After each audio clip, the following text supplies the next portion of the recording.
신앙 고백합니다. 예수님은 그리스도 모든 문제 해결자입니다. 예수 그리스도만 깊이 생각합시다.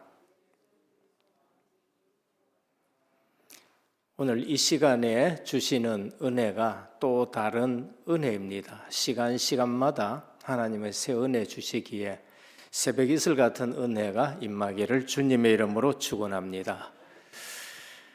성경을 읽고 구원에 대해서 가장 요약하신 분이 있는데 그분이 칼빈 목사님이십니다. 저는 시험 치려고 그걸 외웠는데 제가 구원의 은혜를 체험하고 나니까 그것보다가 성경을 더 정확하게 요약한 것이 없겠다 싶은 생각이 듭니다.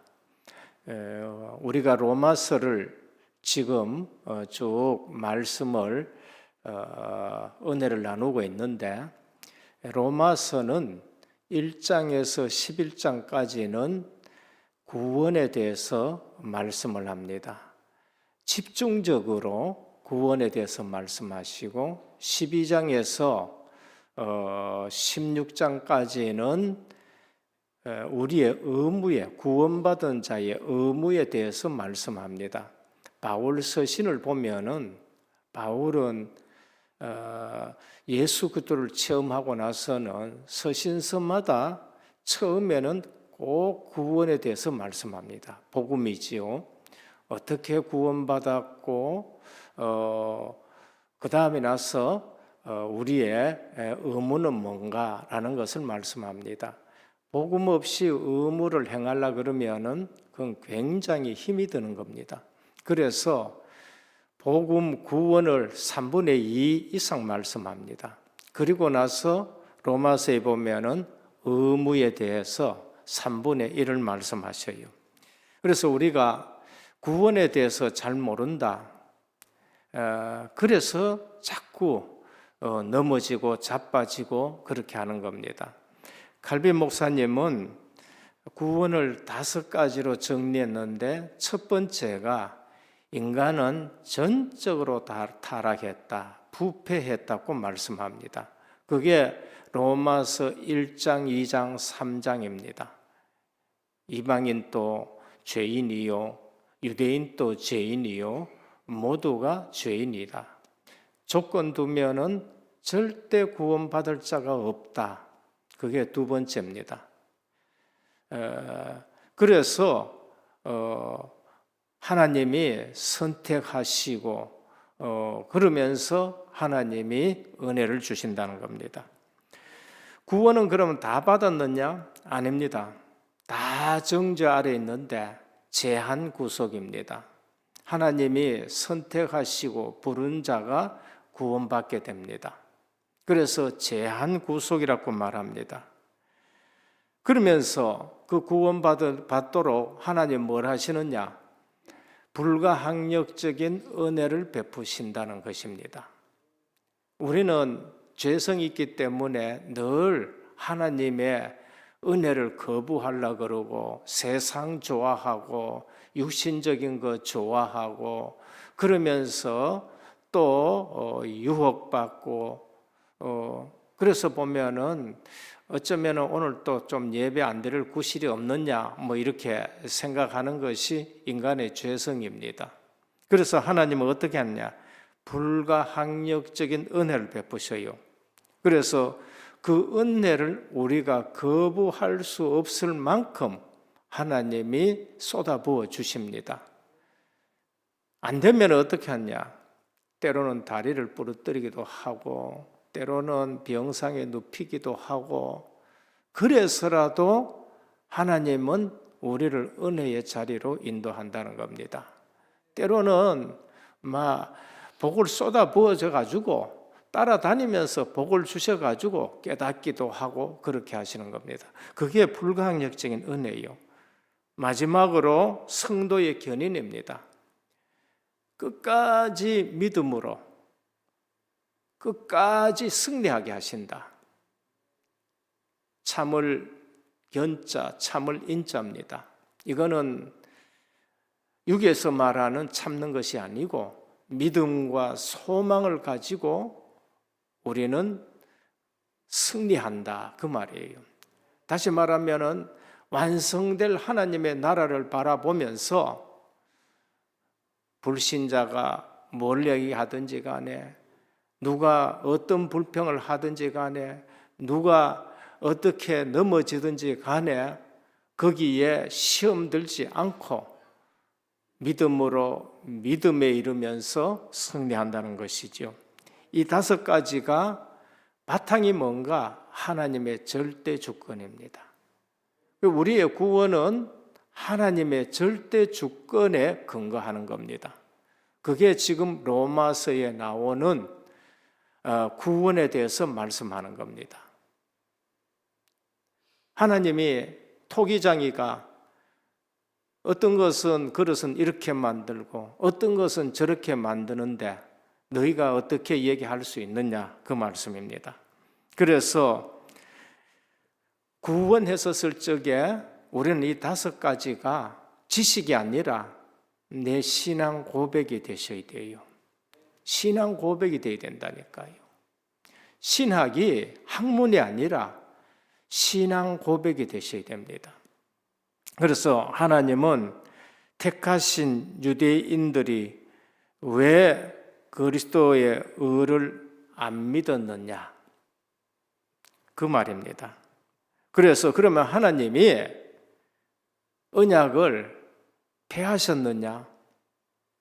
유대인을 택했다 했는데 폐하셨느냐? 하나님은 그러면 거짓말 했느냐? 아니다. 하나님의 언약은 불변하다. 저들이 거부할 때 이방인들이 구원받게 되고 유대인들이 또 식이 나서 또다시 돌아오게 된다. 나를 봐라. 사도 바울은 나를 봐라. 유대인들에게 언약이 폐해졌느냐? 아니다. 나를 봐라. 남은 자가 있다. 그래서 이쪽도 구원하고 저쪽도 구원한다 라는 것을 말합니다. 그래서 하나님은 합력하여 선을 이루신다 라는 것을 말씀합니다. 은혜교회에 오신 모든 성도님들이 모든 거 다 내려놓고 이런 일 저런 일에 속지 말고 구원의 은혜를 확실하게 붙드시기를 축원합니다. 자, 잘못하면은요 우리가 속아요. 근데 사도 바울은 똑같은 사건 속에서 속지 않고 뭐를 보느냐? 하나님의 부르심에는 후회함이 없다는 것을 알게 되는 거예요. 후회함이 없는 하나님의 부르심. 저와 여러분을 하나님이 부르셨는데 절대 다른 일에 속지 않기를 축원합니다. 첫 번째입니다. 그러면은 우리의 신앙이 무슨 신앙이어야 되느냐? 언약 신앙이어야 돼요. 언약이 폐해지느냐? 절대 폐해지지 않는다. 그 말씀합니다. 하나님이 첫 번째 행위 언약을 주셨어요. 그게 뭔가? 창세기 1장 27절 28절에 생육해라 번성해라 땅에 충만하라 땅을 정복하고 다스려라 엄청난 복을 주셨어요. 그리고 나서 2장 17절에 동산 중앙에 생명나무 선악을 알게 하는 나무가 있는데 선악을 알게 하는 나무의 열매는 먹지 말라. 먹는 날에는 네가 정령 죽으리라. 언약은 단순해요. 신앙생활은 단순합니다. 먹느냐 먹지 않느냐예요. 먹고 안 먹고의 문제예요. 행위 언약입니다. 그런데 그 단순한 것을 놓치게 됩니다. 이유가 뭔가? 언약을 놓친 거예요. 선악과가 뭐 큰 독이 있는 것이 아니고 먹고 안 먹고 먹지 말라 하는 것 단순합니다. 오늘 신앙생활을 단순하게 하기를 축원합니다. 왜 복잡하냐? 내 생각이 복잡해가 그래요. 딴 거 없습니다. 항상 기뻐해라. 내 생각이 복잡하니까 안 기쁜 거예요. 항상 기도해라. 내 생각에 속아서 기도 안 하는 겁니다. 항상 감사해라. 생각이 복잡하면은 감사할 수가 없습니다. 하나님은 우리에게 단순한 언약을 주셨어요. 왜 실패했느냐? 속아서. 뭐에 속았느냐? 하나님 말씀을 놓치게 되는데. 누가 그랬느냐? 사단이 자꾸 속이는 겁니다. 신앙생활은 어렵고 힘들어서 실패하는 것이 아닙니다. 속아서 실패하는 거예요. 그래서 하나님은 어떻게 하셨냐? 즉각 복음을 동원하셨어요. 여자의 후손이 와서 뱀의 머리를 상하게 할 것이라. 뱀은 그의 발꿈치를 상하게 할 것이라. 이거의 은혜 언약입니다. 이번에는 뭘 하라 하지 말아도 안 해요. 이미 하라 하지 마라가 실패해 버렸어요. 그 단순한 것도 실패해 버렸습니다. 하나님의 주권만 믿으면 되는데 선악과는 하나님의 주권이 심겨진 나무입니다. 먹으라 거면 먹으면 되는 거고 먹지 말라 거면 먹지 말아야 되는 거고 하나님의 주권이 심겨진 나무가 선악과예요.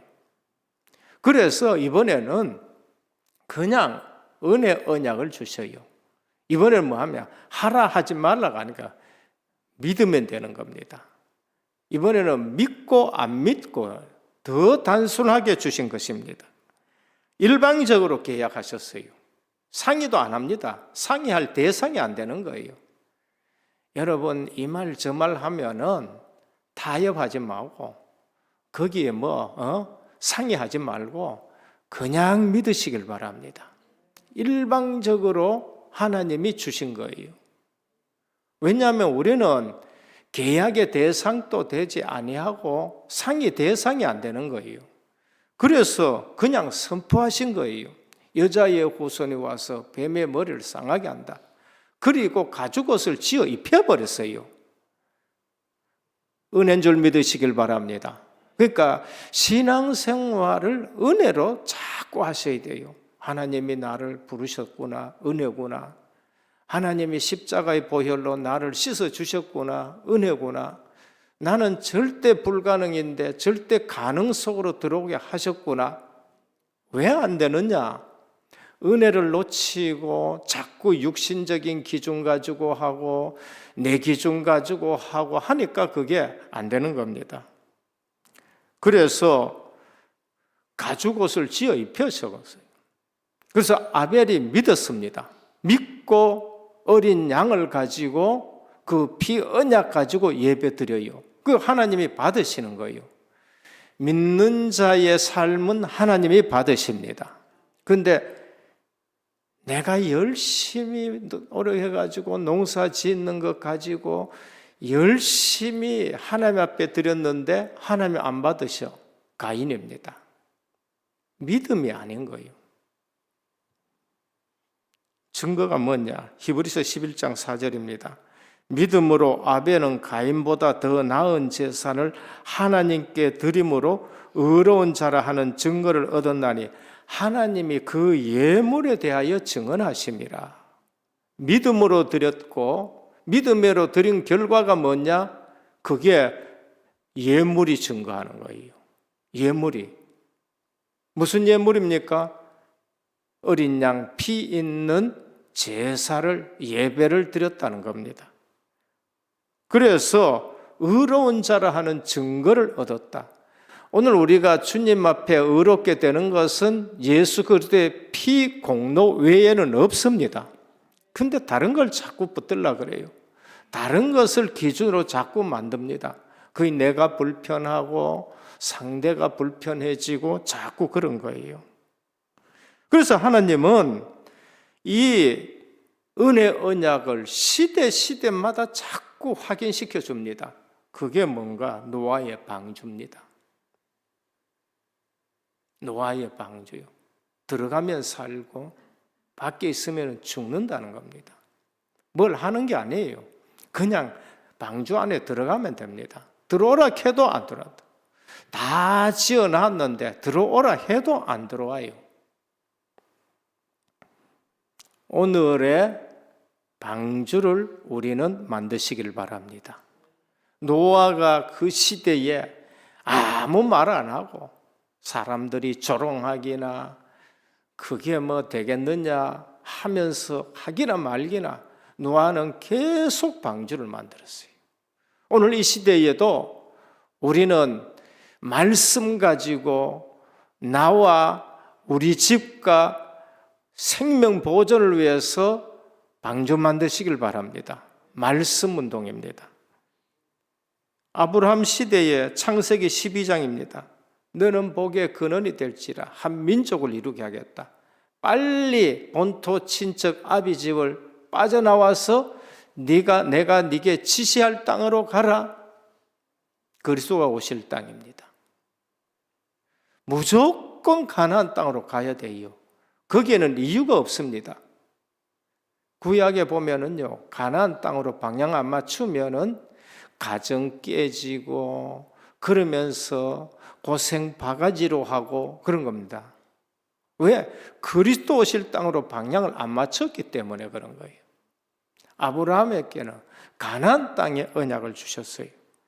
출애굽기 12장에는요, 뭘 주셨느냐? 유월절 어린 양을 잡아서 문설주에 발라라. 그리스도의 예표입니다. 그래서 여자의 후손을 시대마다 하나님은 언약을 예표로 주십니다. 바르니까 재앙이 다 넘어갑니다. 이사야 7장 14절입니다. 처녀가 잉태하여 아들 낳을 것인데 그 이름을 임마누엘이라 하라. 하나님이 함께 하신다는 증거로 그리스도를 보내겠다고 말씀하십니다. 어느 날 오셨어요. 마태복음 1장 18절에서 23절. 아들을 낳으려니 이름을 예수라 하라. 그가 자기 백성을 그 죄에서 구원하려 하심이라. 선지자로 하신 말씀을 이루려 하심이라 그런다. 하나님은 그 예언된 대로 그리스도를 보내셨습니다. 그가 누구냐? 주는 그리스도시요 살아계신 하나님의 아들이십니다. 네가 복이 있도다 그러세요. 모든 거 끝내신 줄 믿으시길 바랍니다. 그러니까 복음으로 시작 안 하면은 우리는 또 흔들리게 됩니다. 그러면은 지금 이 시대에는 하나님이 교회를 주시고 성령을 우리에게 보내주셨습니다. 오늘 이 시대에는 그리스도의 몸된 교회로 우리를 세워주셨고 성령을 보내주셨어요. 시대마다 지금은 교회 시대고 성령 시대입니다. 성령이 나와 함께 하시고 우리와 함께 하시고 우리가 그리스도의 몸으로 원내스됨을 누리시길 바랍니다. 그러니까 그 시대마다 하나님은 은혜를 주십니다. 깨닫지 못한 유대인은 뭡니까? 내려오면서 놓친 거예요. 말이 되나? 믿음으로 구원받는다. 행위가 발라야지. 말이 되나? 이제 이렇게 되는 겁니다.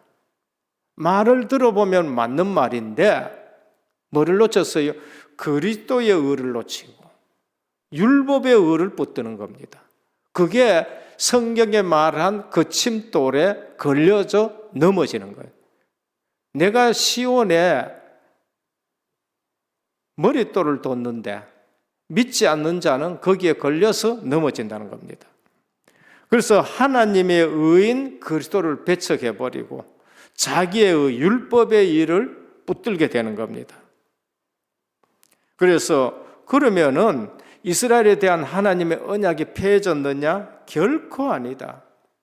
남은 자가 있다. 나를 봐라. 하나님의 말씀은 폐하지 않고 하나님은 거짓말하지 않는다. 육신의 사람은 율법의 의를 붙든 것이고 언약의 사람은 예수 그리스도의 의를 붙들는데 나를 봐라. 나를. 오늘 모든 실족한 사람 앞에 나를 봐라 라고 담대하게 선언하시기를 축원합니다. 나를 봐라. 남은 자가 있지 않느냐? 내가 유대인이요 히브리인이요 내가 베냐민 지파인데 하나님이 그 약속을 폐했느냐? 폐하지 않았다. 남은 자가 있다고 말씀합니다.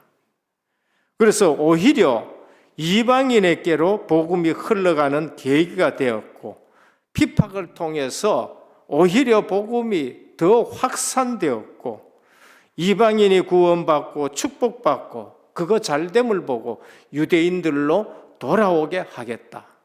그래서 이쪽에도 살리고 저쪽도 살리고 윙윙 전략이다.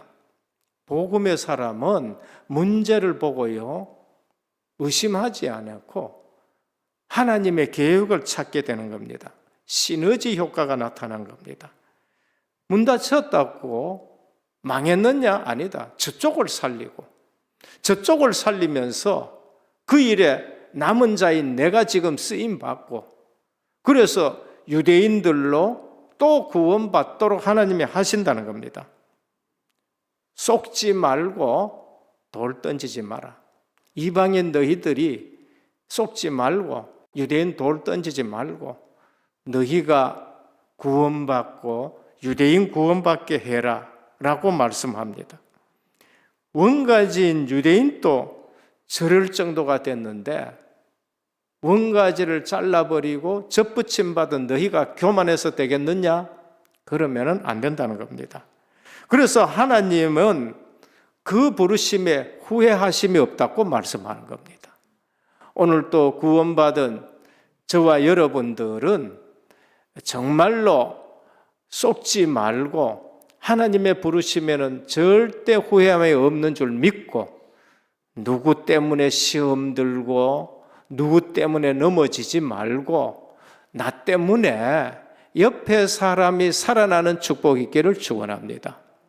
사도 바울이 그걸 지금 얘기하는 둘째입니다.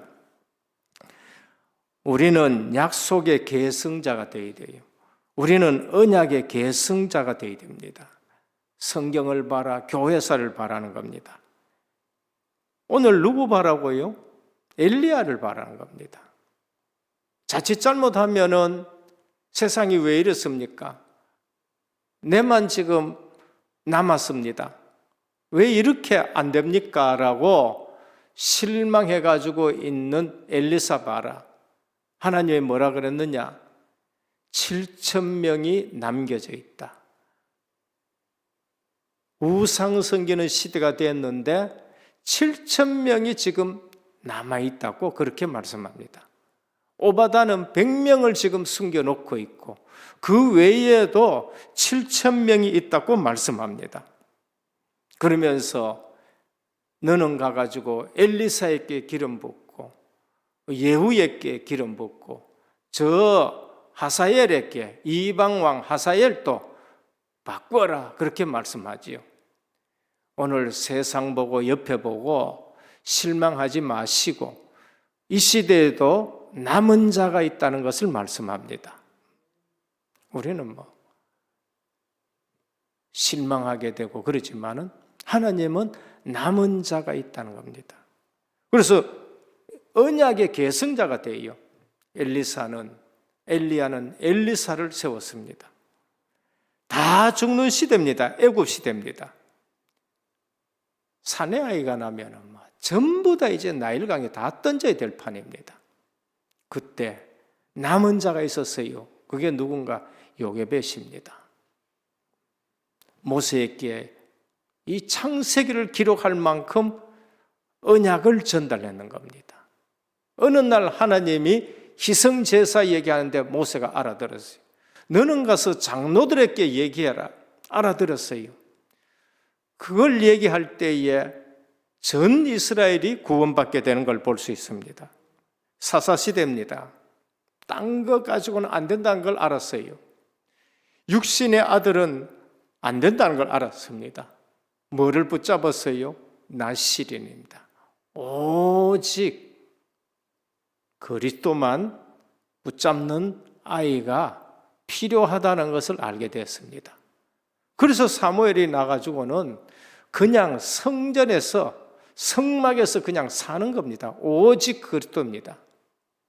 그런데 언약 계승자가 되고 그러면서 다윗에게 기름을 부어가지고 언약을 계승시키는 걸 볼 수 있습니다.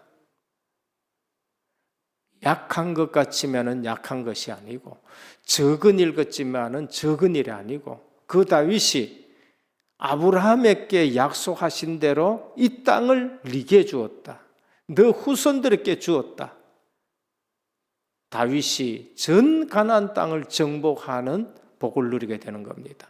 오늘 우리가 복음 하나 제대로 전달하는 것이 결코 적은 일이 아닌 것입니다. 나가가지고 뭐 회사를 살리고 뭐 회사를 경영하고 그것보다가 언약 전달하는 것이 더 크고 귀중하다는 걸 말씀합니다. 포로 시대에 남은 자가 있습니다. 다니엘과 세 친구입니다. 엄청난 일을 합니다. 전 바벨론에 하나님의 살아계심을 나타냅니다. 그리고 파사 시대에는 모르드게와 에스더가 그 언약의 계승자가 돼가지고 이 유대인들을 전부 살려내는 걸 볼 수 있습니다. 신약 시대에 그리스도와 12 제자입니다. 그리고 사도들과 120명 언약의 계승자가 되는 겁니다. 바울과 디모데 언약의 계승자가 되는 겁니다. 오늘은 요즘은 종교 통합 시대입니다.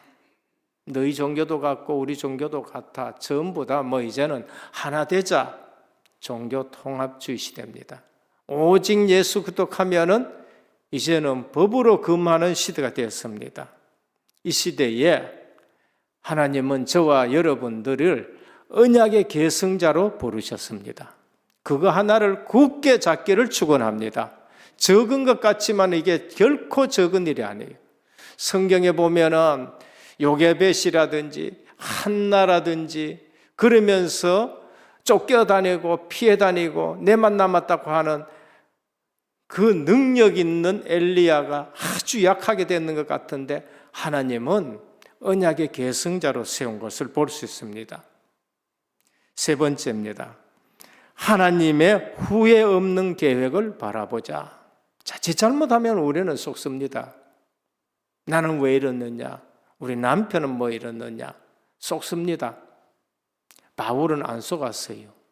바울은 안 속고 남은 자가 있다. 하나님은 이방인들에게 문을 열어가지고 이스라엘로 시기나게 해서 여기도 살리고 저기도 살리고 막힌 것 같은데 더 큰 문 열려버리고 그러면서 더 큰 문 속에서 오히려 유대인까지 살릴 수 있는 그러한 부분을 보게 되는 겁니다. 그게 25절입니다. 그래서 너희가 지혜 있다 하면서 이 복음의 신비를 모르느냐?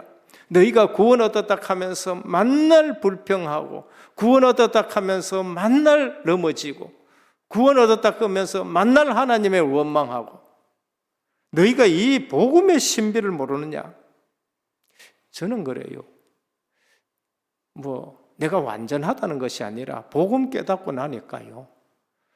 내가 요만큼만 깨달았는데 이렇게 기쁘고 이러는데 이 한국 교회의 성도들이 지금 복음을 진짜 알고 다니는가? 아는데 왜 이러느냐 싶은 생각이 들어요. 너희가 지혜 있다 하면서 이 복음의 신비를 모르느냐? 모르기를 원치 않는다. 이 복음의 신비는 이방인의 충만한 서가 들어오기까지다. 시간표가 있다. 그래서 구원의 문은 항상 열려 있다. 고린도후서 6장 2절입니다. 보라, 지금은 은혜 받을 만한 때요. 보라, 지금은 구원의 날이로다. 지금 우리가 구원받고 지금 우리가 은혜 받을 때다. 이 복음의 신비를 지금 너희가 깨달아야 된다. 그렇게 말씀합니다. 그래서 깊도다 하나님의 지혜와 지식의 풍성하며 그의 판단은 헤아리지 못할 것이며 그의 길은 찾지 못할 것이다. 하나님의 신비는 너무나도 부유하고 풍성한데 우리가 알지 못해서 그렇다고 말씀합니다. 오늘 또 우리는 은혜를 받고 복음의 눈으로 현장을 보고 그러면서 하나님의 부요함 누리시기를 축원합니다. 깊도다 이 비밀이요, 이 지혜와 지식의 풍성함이요, 눈이 어두워져 가지고 거기서 걸려 넘어지고 내 의로 살아가려 거다 보니까 그리스도의 의에 걸려가지고 넘어지고 하는 겁니다. 만물이 주께서 나오고 주로 말미암아 주께로 돌아가리라. 하나님의 절대 조건입니다. 하나님이 이 일을 행하신다는 겁니다. 그래서 문제 속에 속지 말고 낙심하지 말고 문제 속에 하나님의 뜻이 무언가를 보시길 바랍니다. 위기 속에서 하나님의 하시는 일을 보시길 바랍니다. 홍해 앞에서 너희는 잠잠히 하나님을 바라보라. 얼마나 위기입니까? 앞에 홍해 있고 뒤에는 애국 군대가 쫓아오는데, 그리고 위기 속에서는 하나님이 하시는 일 보시길 바랍니다. 오늘 이 시대에 위기입니다, 교회가.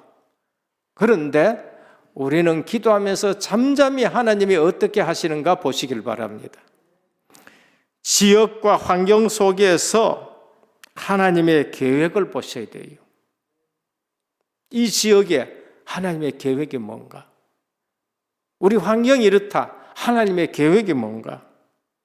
사람 속에서 왜 하나님이 이 사람을 나를 만나게 했느냐? 구원의 계획을 보셔야 돼요. 사람 속에서 구원의 계획을 보셔야 돼요. 사도 바울은 지금 그걸 본 겁니다. 후회하지 않으신 하나님의 계획을 우리가 봐야 됩니다. 그래서 하나님은 합력하여 선을 이루십니다. 구원받은 자들을 통해 가지고 때로는 넘어진 사람들을 통해서도 합력하여 선을 이뤄요. 돌 던지지 말고. 하나님은 절대 실수하지 않습니다. 우리를 완벽하게 인도하시는 줄 믿으셔야 됩니다. 내가 깨달아야 돼요. 하나님은 절대 실수하지 않고 하나님은 절대 후회하지 않습니다. 그리고 하나님 손해 안 봅니다. 유대인들이 복음을 막았다 해가 하나님 손해 보십니까? 딴 데로 문을 열어버려요. 더 충만한 수가 다른 데로 문을, 유대인들이 핍박하니까 세계 복음화로 문이 열려버린 겁니다. 그래서 잘못 보면은요, 자꾸 실망하고 내 믿음 떨어지고 오히려 현장 보고 우리 믿음을 든든하게 하시길 바랍니다. 하나님은 속지도 않습니다. 내 동기에 절대 안 속습니다. 빨리 내 동기 다 내려놓고 해야 돼요. 동기 가지고 있으면은요, 그거 사단이 얼마나 이용하는지 모릅니다. 차라리 동기 가지고 내려놔 놓고요, 단순하게 믿으시길 바랍니다. 그래서 어린아이 같지 아니하면은 천국에 못 들어간다는 겁니다. 워낙 내 생각에 쏘가버리고 내 동기에 쏘가버리고 내 머리 돌리는 데 쏘가버리고 거기에 하나님이 역사하지 않으니까 은혜는 못 받게 되고 자꾸 쏟게 되는 겁니다. 절대 우리 동기에 안 속습니다. 목사님은 여러분들 동기에 좀 속을 수 있습니다. 근데 시간 지나면 목사님들도 안 속아요. 근데 하나님이 속겠습니까? 근데 마귀는 너무너무 그것 가지고 이용을 잘하는 겁니다. 그래서 돌들로도 하나님이 이 일을 행하시리라 그랬어요. 우리 안 하면은 누가 합니까? 돌들로도 하는 겁니다. 유대인들이 안 하면 하나님이 이방인들을 해가지고 일도 하시고, 그래서 호산나 호산나 하는 거 하지 마라 하니까 이들이 안 하면은 돌들이 소리 지르리라 라고 말씀합니다.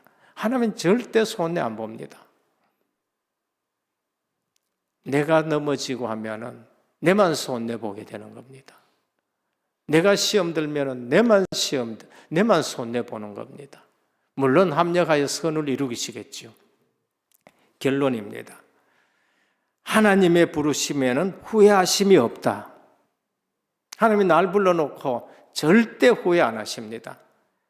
그래서 인생 전체 놓고 쓰임받기를 축원합니다.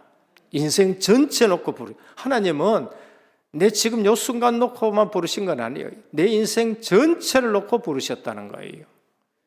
하나님은 베드로 넘어질 걸 알고 부르셨어요. 우리 주님은 베드로 나를 따라오너라 할 때에 주님 부인할 것도 알고 고기 잡으러 갈 거 알고 그래서 와가지고 말해 네가 나를 사랑하느냐 하시면서 다시 한번 관계를 회복시키고 확인시켜 주는 겁니다. 오늘 또 우리 11번째 구원에 대해서 말씀하시는데 불신앙하지 말고 하나님은 나를 부르심에 후회함이 없다는 것을 알고 오히려 유대인 복음화를 위해서 나를 불렀다는 것을 알고 보라 지금은 은혜 받을 만한 때요 보라 지금은 구원의 날이라는 걸 알고 늘 은혜 속에 있기를 축원합니다. 그래서 첫 번째입니다. 결론. 불신앙 자체가 죄인을 가두는 감옥입니다. 여러분, 불신앙 자체는 죄인을 가두는 감옥이에요. 여러분, 불신앙하면 내가 감옥에 딱 갇혀입니다. 감옥 속에 갇혀 있는 것과 똑같습니다. 불신앙하면은 그게 지옥하고 똑같다니까요. 지옥하고. 그래서 빨리 은혜 속에 거하시길 바랍니다. 아, 은혜 아니면 나는 못 사는구나. 두 번째, 온전하지 않는 신앙 지식은 오히려 해가 될 수 있어요. 온전하지 않는 신앙을 붙들고 율법주의 신앙, 복음하고 비슷합니다. 신앙생활하고 비슷합니다. 신부주의 신앙, 그요 기독교에 가서 복음하고 비슷합니다. 그리고 인본주의요. 잘하면 사람들이 속아요. 인본주의로 신앙을. 온전하지 않는 신앙은 오히려 엄청난 해가 됩니다. 그래서 인본 쓰지 말고 동기 다 버리고요. 그래서 말씀을 깊이 묵상하시길 바랍니다. 그냥 껍데기로 수박 껍데기 않고 좋아하지 말고요. 말씀을 깊이 묵상해요. 여호와의 율법은 온전하여 영혼을 소생케 하고 여호와의 증거는 확실하여 우둔한 자를 지혜롭게 하고 여호와의 교훈은 정직하여 우리 눈을 밝게 하고 여호와의 교훈은 순결하여 우리의 눈을 밝게 하는도다. 그래서 말씀을 깊이 묵상하지 않으면요 우리가 속아요. 마지막 세 번째, 깊은 지식은요 겸손하게 만듭니다. 복음의 깊은 비밀은요 우리를 겸손하게 하고 겸손하게 합니다. 옅은 지식은요 교만을 하게 만들어요. 교만하게 만들어요. 오늘 또 사도 바울처럼 문제에 속지 아니하고 오히려 하나님의 뜻과 계획이 뭔지를 발견하고 하나님이 부르시면 후회 없다는 것을 알고 11번째 복음 로마서 11장까지 계속 구원을 말씀했습니다. 그래서 오늘 또 영원한 복음, 완전한 복음, 하나님의 부르시면 후회 없다는 것을 알고 당당하게 승리하고 기독교인의 이제는 의무로 넘어가는 저와 여러분 되기를 주님의 이름으로 축원합니다. 주님 감사합니다. 오늘 또 하나님의 부르시면 후회함이 없다는 사실을 알고 우리 인생 전체를 놓고 우리를 점검하면서 하나님 앞에 그리스도의 의를 붙들고 그리스도의 의무를 다하는 그러한 신앙생활 되게 하옵소서. 예수 그리스도 이름으로 간절히 기도드립니다. 아멘.